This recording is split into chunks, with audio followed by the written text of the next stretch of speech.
Hi అండి అందరికీ. సింపుల్గా టేస్టీగా చికెన్ కర్రీ ఎలా చేయాలో చూసేద్దాము.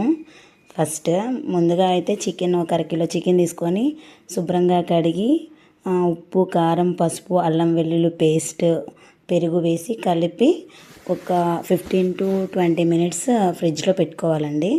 నెక్స్ట్ కళాయిలో ఆయిల్ వేసుకోవాలి. ఆయిల్ హీట్ అయిన తర్వాత ఆనియన్స్, పచ్చిమిర్చి వేసుకోవాలి. అందులో ఆనియన్స్, పచ్చిమిర్చి వేసుకొని అవి బాగా ఫ్రై చేసుకోవాలండి. అవన్నీ కూడా బాగా మగ్గిపోవాలి. ఆనియన్స్, పచ్చిమిర్చి కూడా బాగా మగ్గిపోవాలి. ఇప్పుడు ఆనియన్స్, పచ్చిమిర్చి మగ్గిన తర్వాత మనం కొంచెం ఒక స్పూన్ అల్లం వెల్లుల్లి పేస్ట్ వేసుకుందాము. అల్లం వెల్లుల్లి పేస్ట్ వేసుకొని పచ్చివాసన అంతా పోయేంత వరకు కూడా ఫ్రై చేసుకోవాలి. చికెన్ని మ్యారినేట్ చేసి ఫ్రిడ్జ్లో పెట్టడం వల్ల ఏంటంటే మనకి జ్యూసీగా వస్తుందండి. కర్రీ అయ్యాక మనం కర్రీ చేసుకున్న తర్వాత బాగుంటుంది, జ్యూసీగా ఉంటుంది. సో అందుకనే మనం మ్యారినేట్ చేసుకొని ఫ్రిడ్జ్లో పెట్టుకోవాలి. ఇలా మనం చికెన్ కర్రీ చాలా సింపుల్గా చేసుకోవచ్చండి.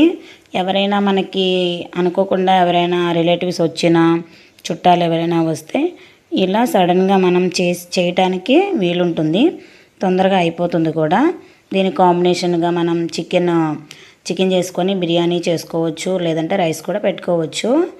ఇలా మగ్గిపోయిన తర్వాత మనం చికెన్ మొత్తం మ్యారినేట్ చేసుకుని చికెన్ మొత్తం వేసేసుకొని మొత్తం అంతా కలపాలండి.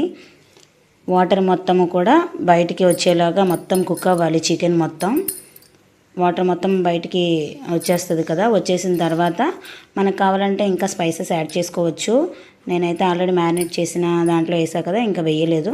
మీరు కావాలంటే ఉప్పు, కారం అన్నీ వేసుకోవచ్చు. వేసుకొని ఇలా ఆయిల్ పైకి వచ్చేస్తుంది కదా. సో మనకు ఆల్మోస్ట్ చికెన్ కుక్ అయిపోయినట్లే. సో లాస్ట్లో మనకి గరం మసాలా, చికెన్ మసాలా, కొత్తిమీర కూడా యాడ్ చేసేసుకోండి. ఇలా ఒకసారి ట్రై చేసి చూడండి, చాలా బాగుంటుంది. అంటే ఎవరైనా మనకి సడన్గా ఎవరైనా వచ్చారంటే ఇన్స్టెంట్గా మనకి చేసుకోవడానికి బాగుంటుంది. తక్కువ టైంలో చేసుకోవచ్చు. సో ఇలా ఒకసారి ట్రై చేసి చూడండి. నా వీడియో మీకు నచ్చినట్లయితే లైక్ చేయండి, షేర్ చేయండి. Thank you for watching. Bye bye.